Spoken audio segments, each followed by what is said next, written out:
India's number 1 varicose veins hospitals ఐబీసీను సంప్రదించండి. మీ నొప్పి లేని ప్రయాణాన్ని ప్రారంభించండి. నమస్తే గురుగారు. నమస్కారం. గురుగారు, ఇప్పుడు ఎవరిదైనా మనం జాతకం చూడమని చెప్పినప్పుడు డేట్, ప్లేస్ ఆఫ్ బర్త్ అన్నీ మనం డీటెయిల్స్ కంపల్సరీగా అడుగుతూ ఉంటాం కదా. సో ముఖ్యంగా ఒక వారాన్ని బట్టి మనిషి లక్షణాలను డిసైడ్ చేయవచ్చా? అది ఏ విధంగా ఉంటాయి? మనం Monday to Saturday or like Monday to Sunday తెలుసుకుందాం, సోమవారం నుంచి ఆదివారం వరకు. సో ఈరోజు ఈ వీడియోలో సోమవారం పుట్టిన వాళ్ళు, మహిళలైనా పురుషులైనా, వాళ్ళ లక్షణాలు ఎలా ఉంటాయి తెలుసుకుందాం. శ్రీమాత్రే నమః, శ్రీ గురుభ్యో నమః. మీరు అడిగిన క్వశ్చన్ చాలా చిన్నది కూడా, కానీ దానికి చాలా పెద్దగా ఉంటుంది. సాధారణంగా ఏంటంటే మనకి జాతకం ఎవరైతే చూపించుకోవాలనుకుంటున్నారో వాళ్ళ పేరు, వాళ్ళ date of birth, time of birth, place of birth అనేది అడుగుతారు. దేనికండి ఇన్ని అంటే దాన్ని బట్టి, మనిషి పుట్టినటువంటి సమయాన్ని బట్టి, ప్రదేశాన్ని బట్టి లాంగిట్యూడ్ అండ్ లాటిట్యూడ్ క్యాలిక్యులేషన్స్ చేసుకొని అక్కడ ఒక లగ్నం అనేటువంటిది, అంటే ఉన్నటువంటి 12 లగ్నాల్లో ఒక లగ్నంలో ఈ లగ్నం యొక్క విశిష్టత ఏంటి, ఆ లగ్నానికి సంబంధించి అతని యొక్క శారీరక దృక్పథం ఎలా ఉంటుంది అనేది మొదలుకొని అక్కడ నుండి కోణ కేంద్ర స్థానాలు ఏవేవి ఉంటాయి, అక్కడ ఏ గ్రహ సంచారాలు ఉన్నాయి, ఇవన్నీ కూడా క్యాల్కులేషన్స్ అన్ని మనకు జాతకంలో విపులంగా చెప్పడం జరుగుతుంది. దీంట్లో ప్రత్యేకమైనటువంటిది ఏమిటి అని అంటే వారము. వాళ్ళు పుట్టినటువంటి వారాన్ని బట్టి వారి యొక్క లక్షణాలు ఉంటాయి. అయితే వారాన్ని బట్టి, లగ్నాన్ని బట్టి, నక్షత్రాన్ని బట్టి నేను ఇప్పుడు చెప్పేటువంటివి ఇంకా ఎక్స్ట్రా యాడ్ అవ్వచ్చు. ఓకే, అంటే ఇప్పుడు ఇదే సోమవారం నాడు ఉంది, అశ్విని నక్షత్ర జాతకులకి నేను చెప్పిన క్వాలిటీస్తో పాటు ఇంక ఎక్స్ట్రా వేరే ఉండొచ్చు. ఓకే, అలా నక్షత్రం మారుతున్న కొద్దీ మళ్ళీ మారుతుంది. సోమవారం నాడు మనం అందరికీ కూడా తెలిసి, సోమవారం అనగానే గుర్తొచ్చేది ఎవరు అని అంటే శివుడు. వాస్తవంగా మనకు గుర్తు రావాల్సింది సోముడు అంటే చంద్రుడు. కాబట్టి ఈ యొక్క చంద్రుడికి సంబంధితమైనటువంటి వారము అని మనం పరిగణలోకి తీసుకోవాలి.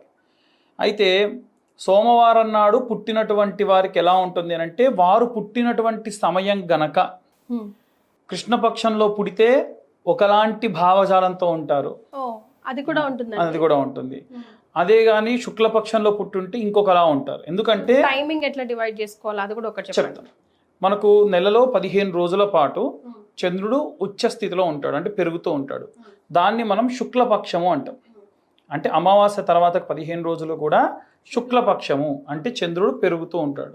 ఇక్కడ శుక్లము అంటే తెలుపు, కృష్ణము అని అంటే నలుపు. కాబట్టి క్షీణ దశలో ఉన్నప్పుడు ఏమవుతుందనంటే, మనస్సుకు సంబంధించి ముఖ్యంగా చంద్రుడు అధిపతి.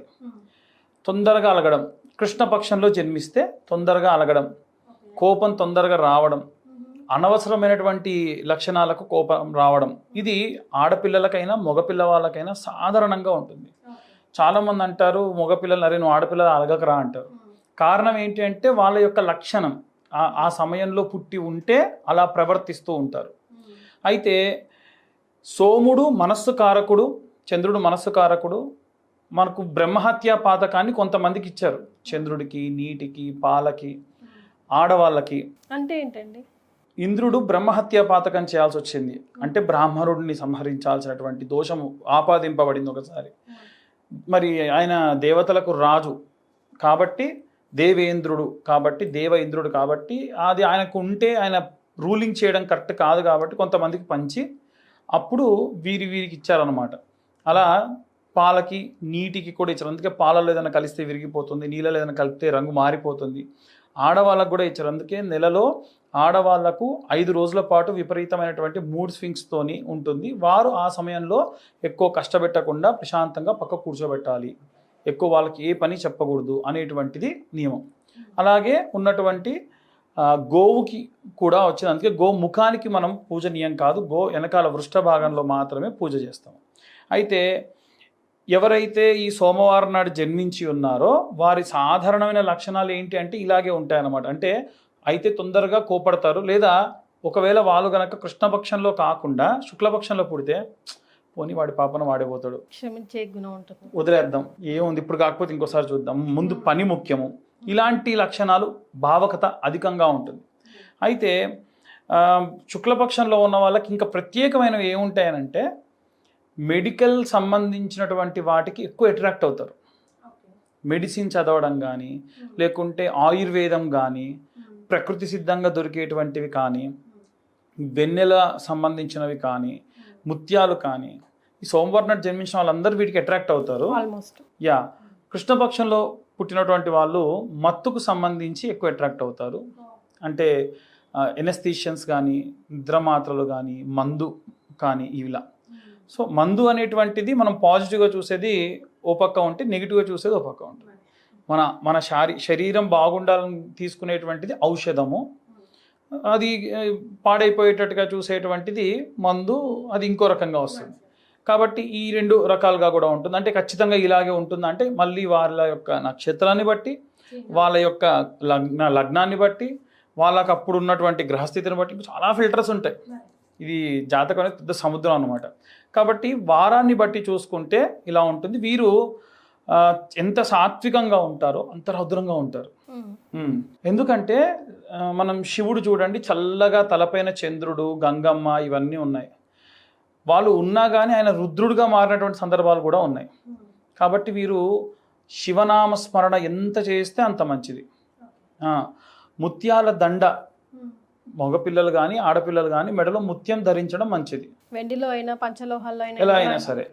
మగపిల్ల వాళ్ళైతే కనుక రుద్రాక్ష మాల చేయించుకొని దాంట్లో ఒక ముత్యము అలాగే ఒక పగడము ఆకరణ కింద లాకెట్ లాగా 2 చేయించుకొని సెంటర్లో వేసుకోండి. దాని వలన ముత్యం ఎంత గుడ్డకు తగులుతూ ఉంటే అంత మంచిది. మన తెలుగునాట సాంప్రదాయం కూడా ఉంది. ఏమిటంటే ఆడవాళ్ళ యొక్క మంగళసూత్రం లోపల ఈ యొక్క ముత్యం పగడం వేస్తారు. మనస్సు కారకుడు కాబట్టి మనస్సు కోరుకునేది ఏమిటండి, ఒకటే ఒక విషయం, అయితే ఆనందించాలి లేకుంటే బాధపడాలి. అది ఏడుస్తూ ఆనందించడము, ఆనందిస్తూ ఏడడం లాంటివి ఉండవు. కాబట్టి ముఖ్యంగా ఆడవాళ్ళ మనస్సుకు అధిపతి చంద్రుడు.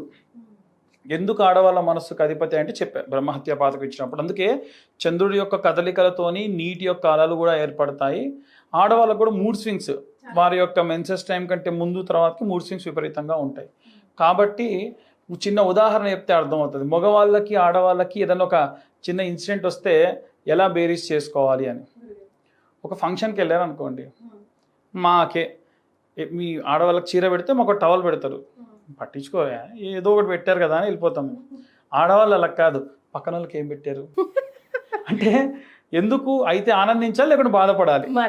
అలాగే ఎవరన్నా ఫోన్ చేసి ఇన్విటేషన్ ఇచ్చారనుకోండి, సరే అని అనొచ్చు, నాకంటే ముందు ఎవరిని పిలిచారు అది అని అడుగుతారు. దీనికి అయితే ఆనందించాలి లేకుంటే బాధపడాలి. అంటే మనస్సు ఖేదాన్ని కోరుకుంటుంది, ఆనందాన్ని కోరుకుంటుంది. ఎప్పుడు కూడా అనవసరమైన వాటిని చింతించకుండా ఉండేదానికి ఈ యొక్క చంద్రుడు, సోముడు మనకి సహాయపడతాడు. వీరికి ఒక చిన్న రెమెడీ ఉంది. మనస్సంబంధితమైనటువంటి ఇబ్బందులు, మానసికమైనటువంటి బాధలో ఉన్న వాళ్ళు, కొంతమంది ఏంటంటే మానసికమైనటువంటి ఇబ్బందులతో పిల్లలు కూడా ఉంటారు, వాళ్ళకు సంబంధించి కానీ అందరికీ ఇది ఒక సోమవారం పుట్టిన వాళ్ళ కోసమే కాకుండా ఇన్ జనరల్ గా కూడా ఆటిజంతో ప్రాబ్లం ఉన్నటువంటి వాళ్ళు కానీ, ఇంకా ఇన్ జనరల్ గా ఉన్నటువంటి వారికి కూడా బాలారిష్ట దోషములు ఉంటాయండి. లగ్నం నుంచి 8వ స్థానంలో చంద్రుడు ఉంటే పిల్లలు 12 సంవత్సరాల వరకు మాటలు రావు, తర్వాత మాటలు నేర్చుకుంటారు. వాళ్ళు స్లో గ్రోయింగ్ బేబీస్ కింద కన్వర్ట్ చేస్తారు. కొంతమందికి పెద్దలు గమనించక ఇంకా అంతే వదిలేస్తే ఇంకా వాళ్ళు అలాగే ఉంటారు. సో వాళ్ళందరూ ఏంటంటే ఇవి చిన్న చిన్నవి రెమెడీస్ చేసుకుంటే సరిపోతుంది. మనకి పౌర్ణమి ముందు ఏకాదశి నుండి పౌర్ణమి వరకు ప్రతిరోజు కూడా ఒక గాజు పాత్రలో నీళ్లు నింపి, అక్వేరియం, ఫిష్ అక్వేరియంస్ ఉంటాయి కదా, దాంట్లో రాళ్ళు ఏముండదు, ఓన్లీ ప్యూర్ వాటర్ ఉండాలి. లేదా ఫిష్ బౌల్స్ ఉంటాయి కదా, దాంట్లో ప్యూర్ వాటర్ ఉండాలి. దాని లోపల ఒక ముత్యం, ఒక పగడం వేసి వెన్నెల్లో పెట్టాలి. అంటే ఆరుబయట పెట్టాలి, రాత్రంతా ఉంచాలి. నెక్స్ట్ డే మార్నింగ్ ఆ నీటిని మరగబెట్టి కాచి వడబోసి ఇంటిల్లి పాది తాగొచ్చు. ముఖ్యంగా ఎవరైతే ఈ ప్రాబ్లంతో ఉన్నారో వాళ్ళకి తాపాలి ఎవ్రీడే ఈ 15 days, ఈ 5 days, ఏకాదశి, ద్వాదశి, త్రయోదశి, చతుర్దశి, పౌర్ణమి, ఈ 5 రోజులు చేయాలి. అయితే ఈ 5 రోజుల పాటు చేయడం వల్ల ఏమవుతుంది, దీనివల్ల వీరికి ఎలా అంటే, పూర్వము ఋషులు ఏం చేసేవాళ్ళంటే ప్రవహించే నదీ తీరానికి ఈ మానసికంగా ఇబ్బంది ఉన్న వాళ్ళు వాళ్ళని తీసుకొని వెళ్ళేవాళ్ళు, ఆయుర్వేదం చేసేవాళ్ళు. ఆ ప్రవహించే నీటిని తాగిపించి కొన్ని మూలికలు, ఔషధములన్నీ కూడా నదిలో పక్కకు పేర్చి అలా వచ్చిన నీటిని తాపేవాళ్ళు. ఇప్పుడు అది కష్టం కదా. ఇంకోటి ఏంటంటే చంద్రుడు అమృతకారకుడు. ఆయన మంత్రంలో కూడా ఉంటుంది, ఓం వం అమృతకరాయ అమృతం ప్లావయ ప్లావయ యజమానస్య మృత్యుర్నశ్యతు ఆయుర్వర్ధతాం. మృత్యు వస్తే ఆపేసి ఆయువును పెంచేటువంటి కారకుడు ఉన్న నవగ్రహాల్లో కేవలం చంద్రుడు మాత్రమే. కాబట్టి చంద్రుడికి పూజ చేసుకోవడం వల్ల ఇలాంటి అన్నీ కూడా మంచి సత్ఫలితాలు పొందేటువంటి అవకాశం ఉంటుంది.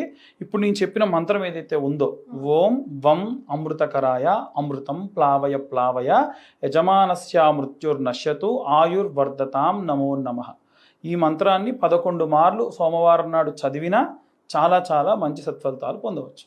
రైట్, చాలా సంతోషం గురుగారు. సోమవారం పుట్టిన వాళ్ళ లక్షణాలు ఎలా ఉంటాయని ముందు నాకు నేను కనెక్ట్ చేసుకున్నాను. ఎందులో చెప్తున్నాను, నేను సోమవారంలోనే పుట్టాను కాబట్టి ఆల్మోస్ట్ నేను రిలేట్ కాగలిగాను. మీలో ఎంతమంది రిలేట్ అయ్యారో కమెంట్ బాక్స్లో తెలియజేయండి. అండ్ గురుగారు చెప్పిన రెమెడీస్ కూడా ఫాలో అవ్వండి, డెఫినెట్గా మంచి రిజల్ట్ ఉంటుంది. థ్యాంక్ యూ సో మచ్ అండి. ధన్యవాదాలు.